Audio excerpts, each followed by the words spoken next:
Hello, everyone. It is August 25, 2022. You're watching me. My name is Nikki, and this is the Awesome 10X Philippine Market Update. It's a Thursday. Thanks for watching the show.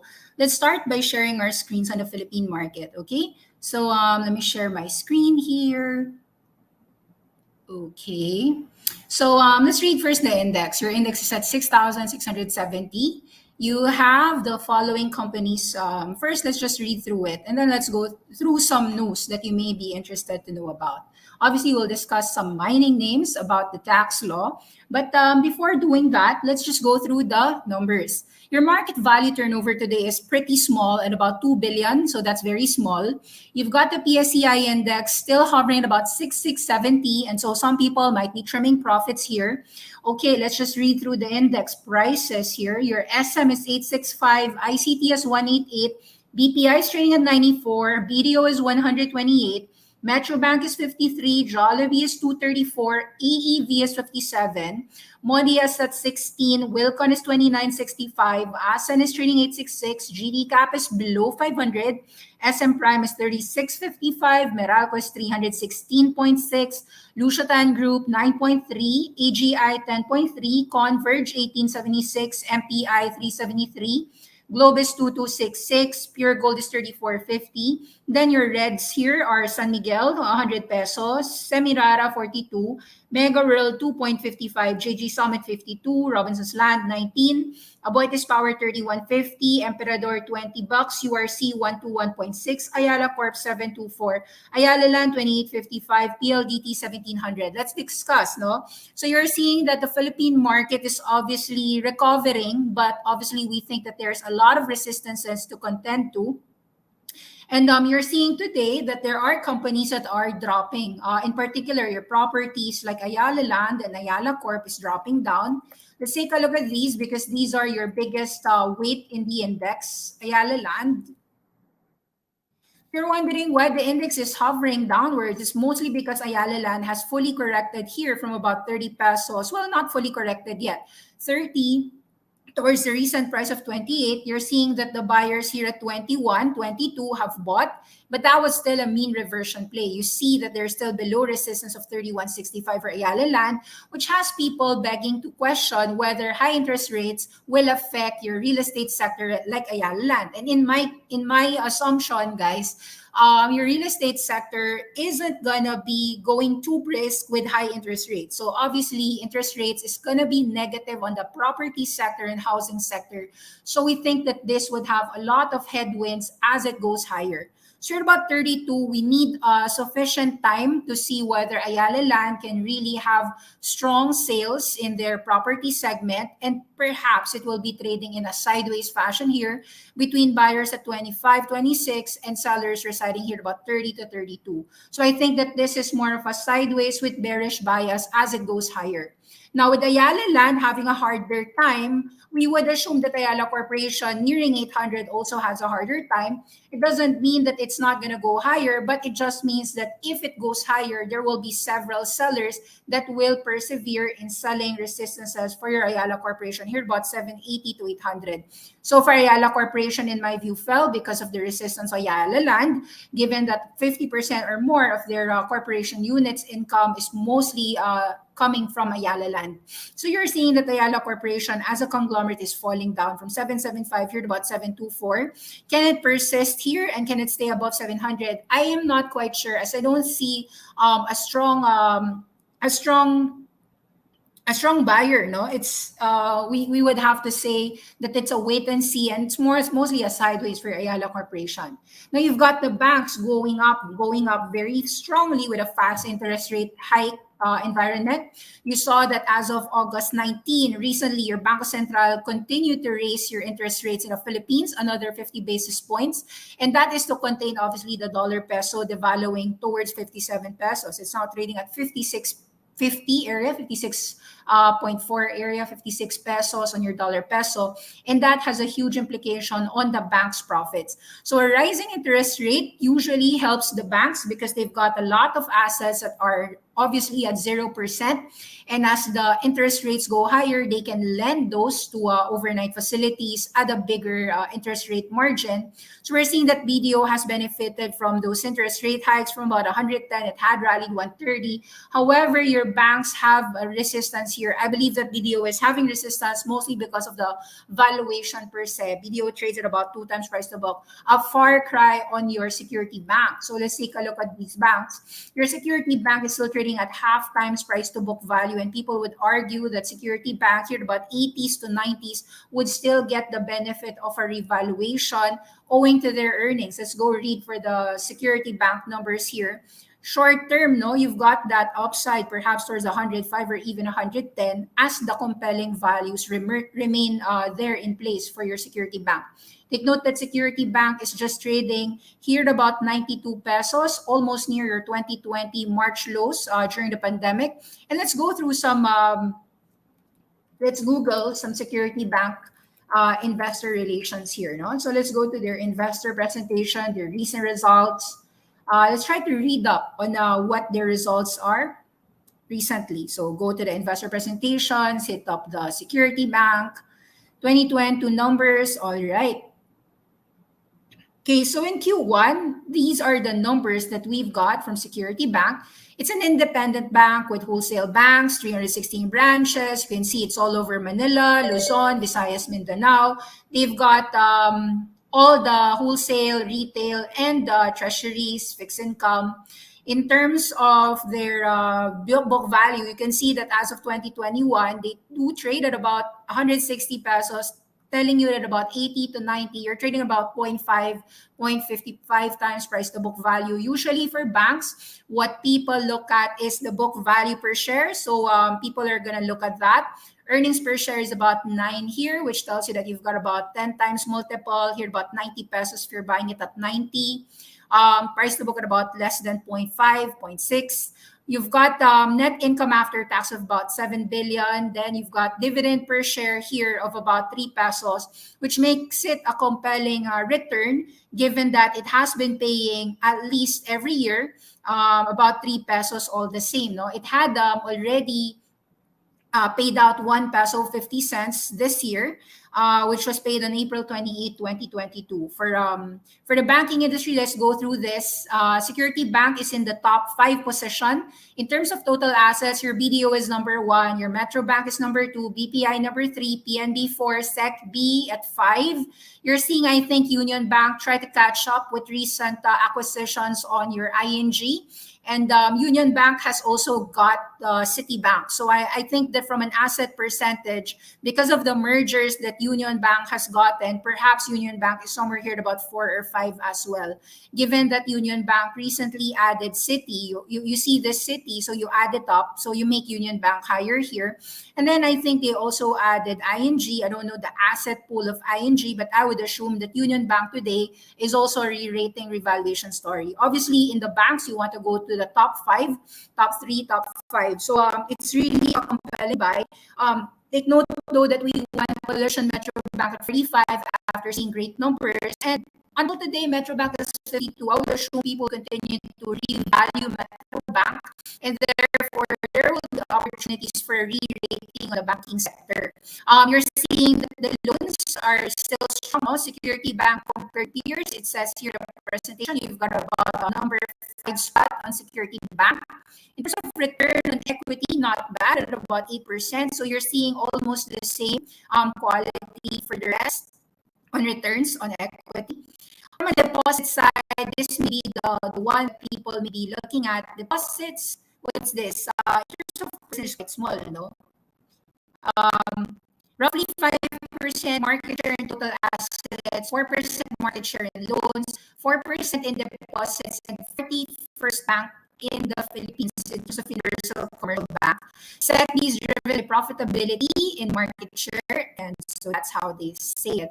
All right, so profitability-wise, they saw in first quarter 2022 roughly 7 billion pesos is their net interest income. They have two trading gains and fees, but you can see that a majority of it is really intact. So 7 for you could argue that recurring dividends would probably be on the lookout for banks, guys. In terms of return on equity, look at these industry averages. No, so your security bank overall from 2014 till 2022 has been able to return around 8 to 10%. It's lower than in the 2014-2015 era, but I'd say that it's more on the fact that they've got bigger assets and bigger equity.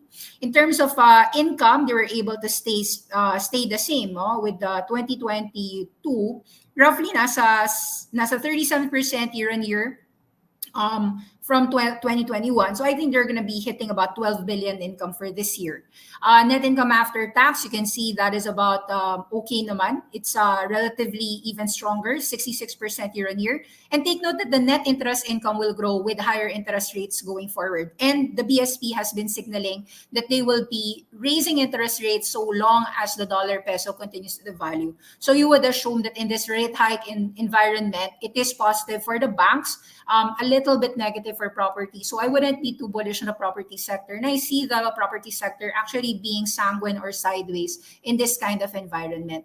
Now, cost efficiency, these seems to be okay. Although you've got rising operating expenses, you could see that in a percentage format, your SECB is actually just 59% cost to income ratio, quite almost at par with the industry average of 57. Net interest margin, we're talking about this one. So we know that as interest rates go higher, this net interest margin will go higher. And so this 4% net interest margin can have probably 5%. So you'll probably reach as high as this interest rate margins of 2020. I'd say that this has room to move up, and your earning assets yield versus funding costs will also be higher. So that is a positive towards SECB and the industry of the banks in general. So you've got these things from a service fee income. You're seeing that ito na, 900 million deposit charges. Stock brokerage firm, 266 million. They've got credit cards earning 1.2 billion last year. You've got loans, 733 million. Asset management and trust, miscellaneous. Overall, their service charges, fee-based income is about 4.8 billion a year. Seems okay, same as last year. So, andyan, may 20% growth in SECB. Balance sheet asset funding structure, fine.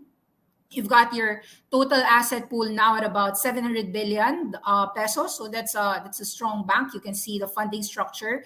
A part of it, 31% demand deposit, time deposit, 24%, 16% savings deposit.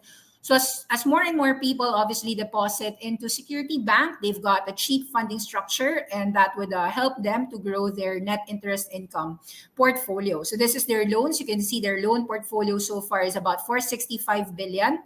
From an industry perspective, they were loaning towards 10% manufacturing, wholesale trade 16%, utilities 18%.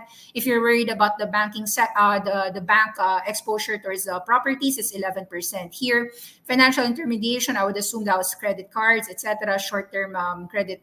So that's 8% and others. Okay, so from a consumer loans breakdown, 56% home mortgage, auto loans 21%, credit card 17%, small business loans 5.1%. Okay, so maturity long-term 59, 41 short-term, fixed rates, most of them, and then 42% variable. Currency-wise, obviously, it is a peso-based loan book portfolio. Okay, 56% corporations, 44% retail in terms of their total deposits, 530 billion deposit portfolio. Okay, what else do we have to take a look at? Well, the NPLs, that is wonderful. You could see that their NPL ratio, although that has been significantly high during the pandemic, it looks like it will fall over time. And that means that they are adequately covering for any pandemic losses just in case there are delinquencies or late payments. So it seems like it's fine, no? They already covered 3.6% versus 1.2 or 1% in the past. Okay, so they've already tried to write down a lot of assets that they think would have a difficulty in paying. Capital strength, okay naman. So you're seeing that Security Bank versus the other banks, major Philippine banks capitalization, quite strong, no? comparable with Metrobank, comparable with, so actually very strong CSECB and Metrobank based on these tables. The Aboitises Union Bank is here, BPI is also there. BDO is actually pretty much mas maliit yung coverage ratio and RCBC. So RCBC and BDO medyo mababa. Mataas yung coverage. In terms of capital strength balance sheet, mataas CSECB. Dividends, I think everyone is looking forward for the dividends. The 3 peso dividend is intact.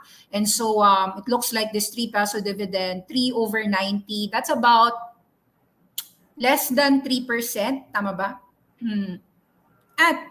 Sorry, 3 point something percent, above 3%. That's why I think 90 pesos is comfortably being bought for Security Bank. Okay, so you can take a look more on the issuance. The bank, Security Bank is, of course, it's one of those top 5 banks that you may want to include in your portfolio. We said last week about Shell. Have I discussed Shell last week? Yes, I did. I'm bullish on Shell. So far, I would also share that in the Philippines, I think that the sectors that you would prefer would be the mining, in particular Nickel Asia. But let's go through the news that was released recently, no? And then I'll try to answer as well some questions in the comment section. May mga tanong, kamusta si Allday? Is San Miguel's food and beverage company FB worth watching at 40s because of the dividends, or do I ignore it? And then there's questions about Shell. I would say, like, in the short term and probably in the next 2 to 6 months, I view the Philippine market as still actually, I'm more into the bargain hunting opportunity, not really looking in the index. So Shell Philippines is in our picks, 18 to 20 peso, 22 even. If you bought it for the dividends, I think that you got the 1 peso dividend. And I see a revaluation towards the oil-related sector. So we're actually very bullish on oil.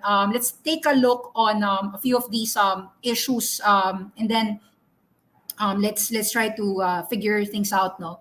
Okay. First and foremost, Shell Philippines has already reported their income and their results, and they gave dividends. It was really a tremendously good report. And then, sorry, today is not just a Shell-specific company buy, no? But let's take a look even from a charting perspective.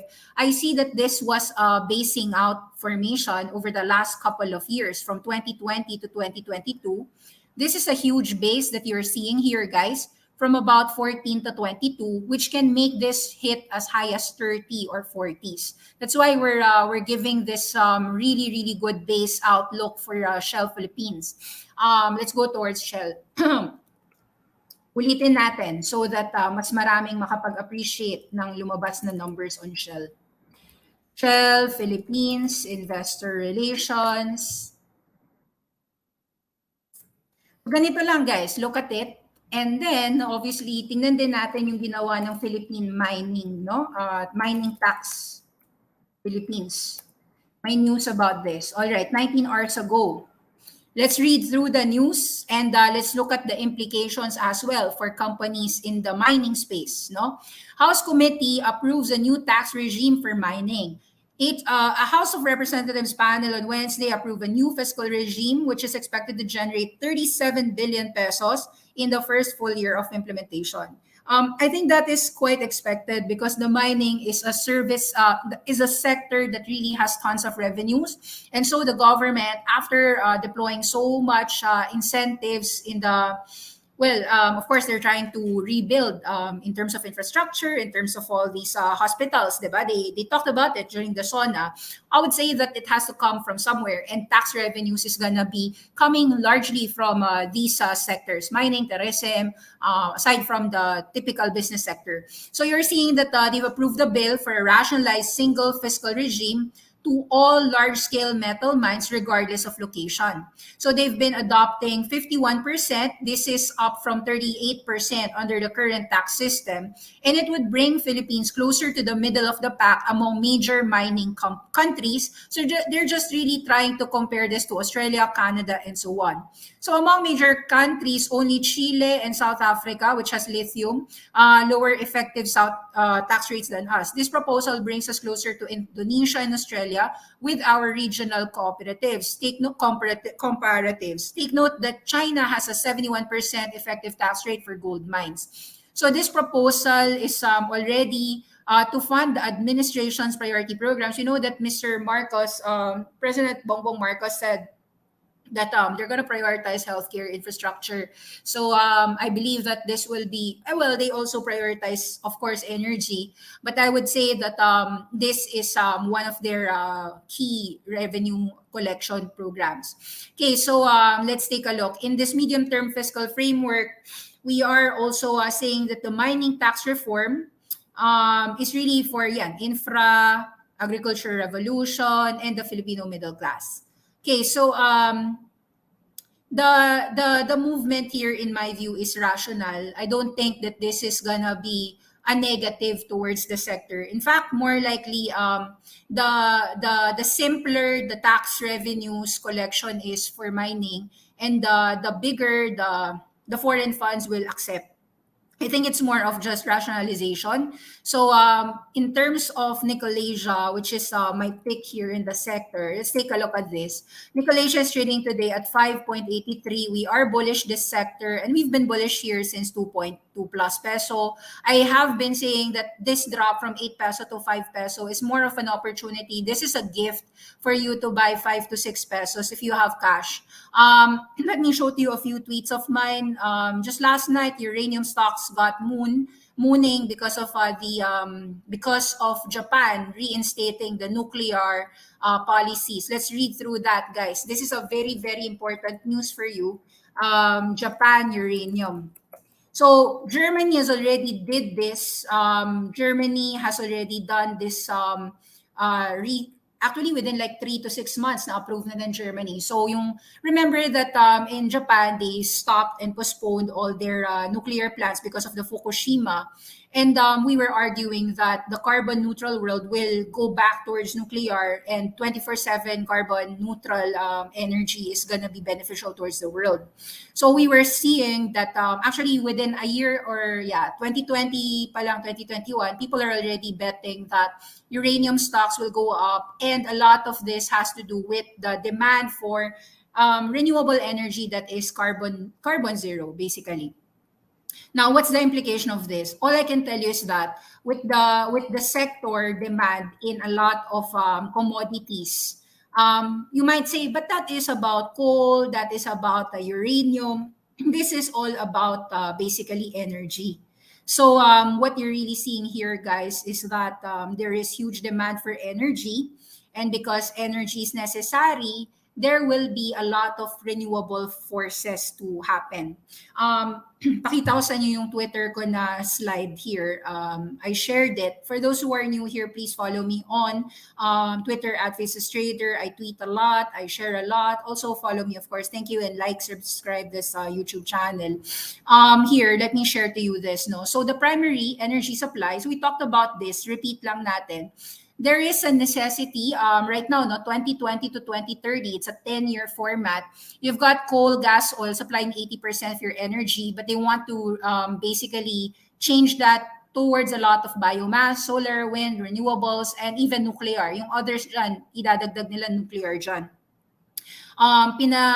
Pinapahiwatig nito, guys, na in terms of coal, oil, gas, meron kang super demand with yung DMC na nangyari, yung mga semirara nangyayari dyan. Remember that we were bullish on DMC. Nung pinakatay si DMC sa 4 pesos, recall, bumili tayo dyan. We were saying na, guys, no matter how negative you are with the world, kailangan mo talagang pansinin yung coal, no? So, because we need energy at some point. Umangat na yan, gumaw 10 pesos. Actually, until na ngayon, kahit nag-sell kami ng 10, nag-sell ako for a few, 9 to 10. I think, pero actually nag-long ako ng coal sa China. I bought here at about 645.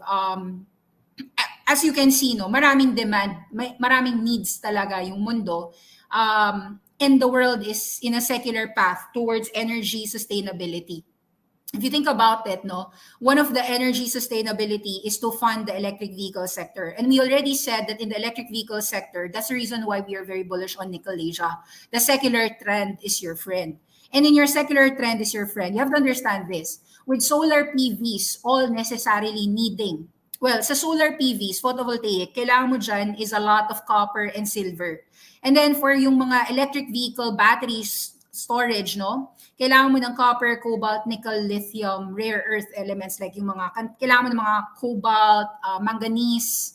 So, pero malaki talaga kailangan mo lithium. Actually, mas malaki yung lithium tapos nickel. 811 yan eh. 10% nickel, lithium. Yung lithium, grabe sa lipad, guys. Lithium ngayon, all-time high. Let's show to you that. Lithium, Livent Corporation, nag-all-time highs na naman.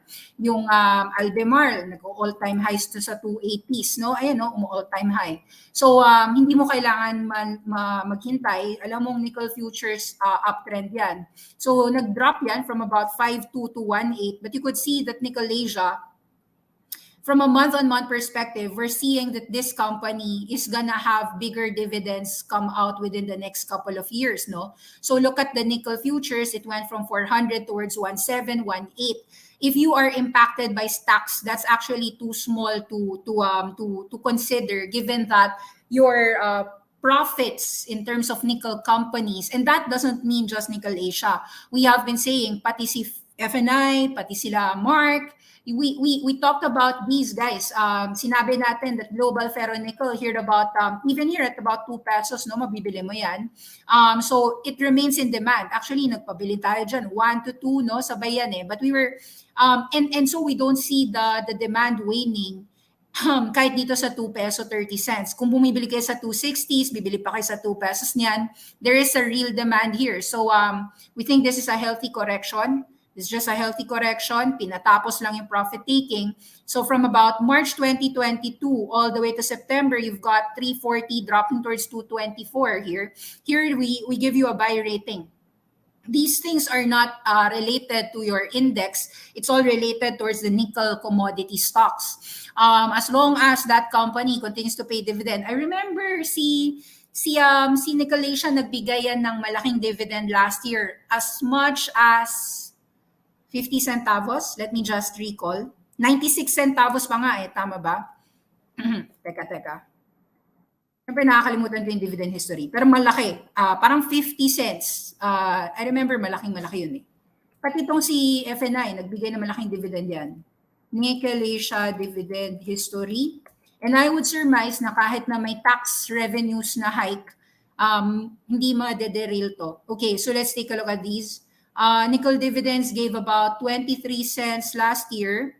2022, then 2021, malaki to, 45 cents. Ayun nga, 45 cents. Tapos nung 2020, 8 cents, 22 cents, 30. So, malaki pa rin. I would say na even if dividend policy ni Nickel Asia hindi pa na-release, I would say that every year meron yung dividend policy. So, come 2023 until 2024, 2025, with demand for EV basically not unstoppable yun. We're talking about the huge secular trend change here. We sell right now in 2019, let's just go for the facts. 2019, there's just 2 million electric vehicles. In 2022, Tesla alone has sold 1 million and is producing 2 million, and they're gonna gear up their delivery, and that's just one company. Of course, we're talking about Toyota. All the electric vehicles are being produced in China, US, and Europe. And it's gonna take time, 10 years to displace. Kaya nga we're bullish on oil and gas, we're bullish on coal, we're bullish on the EV sector, renewable energy, and solar. Which brings me to my point. One of our topics, ASLAG, is still trading at 1.9, and yet, guys, ASLAG is already a profitable entity, correct? So we will continue to be bullish here. Here about 180 to 190, if you see that formation, that is still a bullish formation. These are alpha-centric ideas. Take note, nung 2020s, we weren't giving you, buy index, blah, blah, blah. No, we said, no, 2020, we said, bilhin mo yung mga Jollibee at 99 pesos because that's an iconic brand and people will buy that Chicken Joy even if there is a restaurant decline. Obviously, nag-pandemic ka, sinarado mo yung stores. Now, you've got the reopening. So, obviously, binili yan up ng market to the point naman na I think Jollibee at 235. Yes, I know your reopening demand is there. But in terms of reopening demand, I would say na ang hindi pa talaga na fully revalue is Cebu Pacific. So travel has already gone up. It's obvious, no? Nag 337% revenue increase yan. We put a buy pa rin on your Cebu Pacific. Yung question about FB, I think it's more of manufacturing sector. Manufacturing is reliant on a lot of cost of goods. So I would say that San Miguel might have a lot more to ask in terms of yung cost of goods. Hindi ako masyadong bullish on the sector of food manufacturing, but hindi rin naman ako negative. I'd say I'm neutral. Neutral because if they can pass on all their inflationary costs, which is happening worldwide. For instance, sila Unilever, sila Procter & Gamble, sila Coca-Cola, Hershey's, they've been passing everything on towards consumers. So, katay yung presyo, mahal yung presyo, but I guess what's happening in the entire world is if I get taxed on my revenues, if I get taxed higher, I am gonna pass more of my problems towards the people to the point that eventually, yes, it will hit demand destruction. But one of the things that I also have to emphasize, guys, is that I think the rate increases of most of your food manufacturing is being offset by product substitution. What do I mean with product substitution? Some companies today, of course, they will not try to raise their menu. So naggagawa sila ng mga affordable menu offerings. That's happening in companies. Pinapalitan nila yung mga pagkain. Substitution. Wheat and corn are again rising. It's gonna be negative for a lot of your companies like pizza. Sayang, malapit na talagang mag-reopen. Malakas naman talaga reopening, but let's just take a look at some cost of goods sold, no? Wheat, which is a staple in the entire Philippine community because we eat bread, pasta, we like to eat our noodles. Take note lang warning sign lang din kay Monde Nissen kasi Monde today is trading at about 16 pesos. And ang problema dito is tumataas yung cost of goods sold mo. Yes, I know, mahilig tayo kumain ng pancit canton. Lucky me is safe, ika nga. Ang question ko naman dito is not about the sales, it's more of the cost of goods. So as long as the company can really grow their sales and pass on, maybe neutral. So on FB, I don't think you have a super strong secular growth trend. You're gonna grow because the population is eating, we have to eat. But in terms of dividend, I don't think it's also the best in terms of dividend. Pwede na. It's not like the best dividend. Kung gusto mo dividend play, I'd even say Shell has leeway to go up. So oil plates tayo, oil and gas. Mag-oil play ka dapat. About the question, let me just answer that question. Kamusta po ang all day? All day, I think, will be comparable towards your pure gold. So far, no, nag-bottom out siya 28 cents, is doing 35 cents. Check natin. Actually, it's been a while since I last checked the all-day numbers. Tingnan ko lang. In terms of mga supermarket, the way I see this, guys, convenience factor si all-day. Obviously, kung taga Cavite ka or if you are residing somewhere where it's nearby, dun ka magsha-shopping. I believe that supermarket is a location-based business. So far, hindi pa ako naniniwala that it can be done like grocery shopping online. Yes, I know there's Picaru, there's a lot of digital groceries helping the people. But I think that Filipinos in general or behavior, we like to go out, we like to spend our time going to the supermarket, seeing it, hawak-hawak ng mga prutas. So all day is more like a growing neighborhood supermarket store. I'd say that yes, in terms of growth sales, nandyan siya. How much is it market cap today? I would say na it would be trading as a growth stock, not gonna trade as a consumer staple. So from a premium perspective, mas magiging mahal ang valuation kay all day only because people see it as a growth story. Pero tingnan natin. Let me see kung nag-grow si all day. Kasi it's been a while since I last took a look at the company. Pero namahalan ako sa IPO kaya hindi ko promote during IPO. Namahalan lang talaga ako. Pero kung mura ka na, baka pansinin kita. Magkano ba siya ngayon?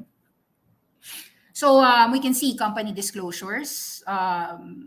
Okay, so si press release August 16, last 9 days ago, all they said that they've earned some 4.6 billion peso in revenues and they started declaring dividends. That's good, no? It's good to know na they started declaring dividends because Si Pure Gold kahit pa paano namimigay ng dividends, although parang piso lang ating dividend ni Pure Gold eh. So ito, magkano ba dividend binigay? So far, they said na they plan to offer how much? So EBITDA increased to about 378 million, 430 million pesos. They've got food hubs, Paluto concept, 72 million in cash dividends, which represents about magkano yun? Mga 20% of their first half net income. Okay, so not bad, no? At least they are doing 20% dividend policy. Mas maganda actually ang Shell in terms of dividends, 70% policy si Shell. And malakas yung income ni Shell. I think it's so-so. Pwede na kasi nga they're expanding in stores in locations na konti naman yung mga so you're seeing that they're getting the incremental sales that you don't see from Pure Gold and SM sa mga outskirts, no, sa mga Bataan, Pampanga, sa mga bagong places na eh. They're mostly strong in Cavite, General Trias, Stanza, Dasmariñas, Imus, Star Mall in Las Piñas. Talagang nasa Villar related properties to. So okay, I'd say that the revenues is good, the income is good. Magkano ba yung market cap ngayon ni Allday? How much ba si Allday today? Tingnan ko kasi it's a growing story, no? So it's a growth name. Allday has stats tayo, analyze. It's in the consumer staple industry, so dapat nasa services. Si Allday. Hindi, wala siya sa services. Sorry. Saan ba siya? Industrial? Saan ba siya nilagay? Sa all na lang. So Allday is here, Allday. Oops, sorry. Allday. Allday is a convenience store format. So marami siyang formats. We go towards their fundamental. Okay. So si Allday, 35 cents. Ito, price to earnings mo is 20 times multiple. Okay, I think people are paying a double premium to him kasi nga small company siya. Technically speaking, if you are a small company, imagine mo guys, Allday is 4 billion peso revenue.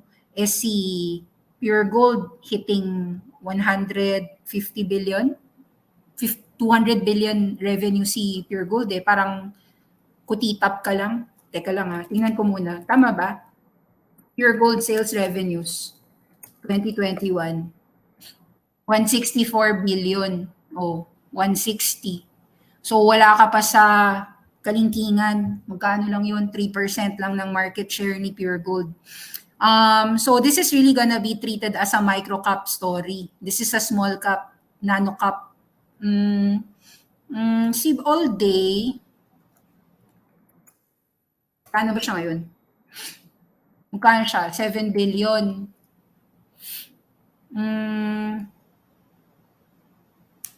2 times price to sales. Hindi, 1 times price to sales. Kasi 486 million is first half, no? First half results ba to? Yeah, first half results to eh. Yeah. 1 times price to sales, I'd say that Allday is trading fair. Hindi naman mura, hindi naman mahal. And it looks like this company can grow their revenues and income double. So the market is paying that 20 times multiple towards Allday because they know that this one is gonna grow further. Syempre, mas mabilis i-achieve yung growth because you're small. Pure Gold kasi started from ilan ba? I remember that Pure Gold sales used to just be as little as 10 billion pesos. Check natin Nung IPO yan, sobrang liit ng sales revenues ni Pure Gold eh. Sales, Pure Gold IPO tayo. Pure Gold IPO. So it's wanting to be like the Pure Gold small version. 2011, 11 years ago, take note that Pure Gold had P Gold 12-11 sales.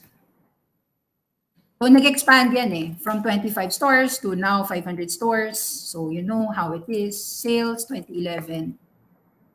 Ayun no, ang liit-liit lang when it started. 40 billion to 160 billion. So I'd say that you pay the price for all day as a growth play. So it's okay. If you like all day, may growth naman kasi sa Cavite, sa mga areas ni Villar. So I'm okay with it. I'm not gonna say no to it. Okay, let's see the question. Ma'am, you bearish po ba kayo sa Jackson Hole? Actually, guys, what I'm doing from now until the next couple of days, until next few months na, actually nagko-cost average diamond hand sleep na ako eh. Been telling the people that there are companies that are basing out strong base formations, oil, gas, uranium, solar is breaking out all-time high, secular trend. When you are doing your secular trend, hindi ka nahihintayin ng market. The leaders go all-time highs. Actually, sa Pilipinas, you shouldn't care about the index eh.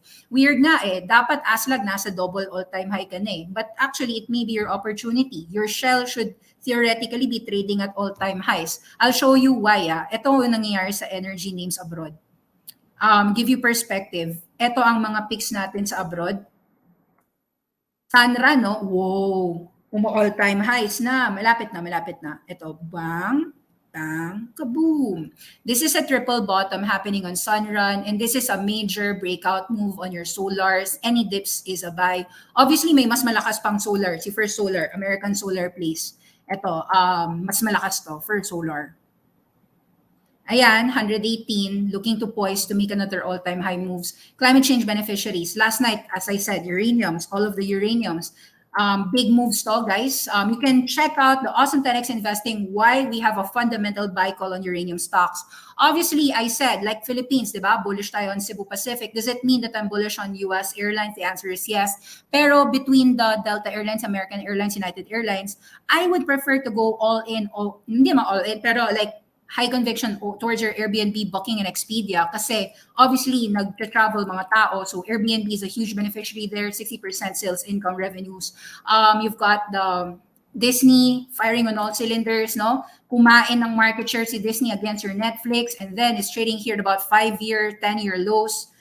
Imagine that, 7-year lows, no? So actually, guys, I'm an alpha-centric person. You'll notice na I don't really care about the index. I don't even care if you want to call it a bull market, bear market, who cares, no? Parang, if there is a compelling, low-risk, high-reward situation, and we can see solars, nuclears, renewable energy, we are a go, go, go there. We have to buy these companies. Index mag 9,000 or 8,000, that doesn't even matter. Kasi ang index mo sa Pinas, ang large scale mo is SM and SM Prime. Okay lang, neutral lang ako dyan. Hindi mo ako super bullish sa mga malls. Hindi rin ako bullish sobre sa properties. Hindi rin ako masyadong bullish sa BDO kasi BDO nasa mga 1.5 na eh, times price to book. If you're gonna go for banks, I think that you want to go for mga Security Bank, maybe take a look at Union Bank as well, Digital Bank of the Philippines. So we're more on that. In terms of yung solars, hindi naman ako just bullish on ASLAG. As I said, I'm bullish on your Aboitiz Power. I'm bullish on that. I'm bullish on yung mga ASNU and SPNEC. Pero nagkataon lang, guys, why would I buy companies that are not profitable yet versus eto na, nakikita ko sa mukha ko, sa mata ko, eto yung profits. Profitable ang ASLAG with a commercial tree plant already operating. So I think that it's a matter of just asking yourself, hindi naman sinabi na bumili ng solar play. Pwede rin naman bilhin mo ang mga abroad. Actually, that's our topic next 10 minutes. Join me in the small account challenge where I will teach you with just $100. How do I invest, Nikki, on a Disney and an Airbnb? How do I buy this uranium stock surge that's happening in Japan? In China, they open nuclear. Kailan magnu-nuclear ang Pilipinas? Well, in the first place, hindi ako naniniwala mag-nuclear tayo, wala tayong pera. But if we will go transition towards nuclear, that's actually something that we need to invest upon rin naman, self-sustainability. But I think from our perspective, mas mauuna ang solars versus nuclear. Germany and Japan and US and China, however, are already massively investing in nuclear power plants. Bill Gates just secured $750 million Terra power plant last August. There's a lot of happy things to be happy about the solutions, investing in the solution. Ang solution sa energy crisis is supply energy. Ang sagot dyan, shale, nuclear, solar, oil and gas, and coal, natural gas. So, yun lang eh. If you're not gonna invest in solutions, paano natin i-advance ang ekonomiya? Kasi the world cannot stop moving. Hindi ka pwedeng, di ako magta-travel. I mean, lahat ng tao gusto mag-travel, kaya binubuksan na nilang mga airlines all over the world. All I'm saying, guys, is marami ng tao nag-abroad, nag-domestic flight or nag-fly abroad. And hindi ko hihintayin para sabihin mo na, Nikki, yung Cebu Pacific, buy na yun eh. Kahit naman hinintay mong 45, 40 pesos, kailan ka pa bibili? Kailan? Kapag 50, 60, 70 na siya. Di ba? Okay. Bye-bye. See you. That's it.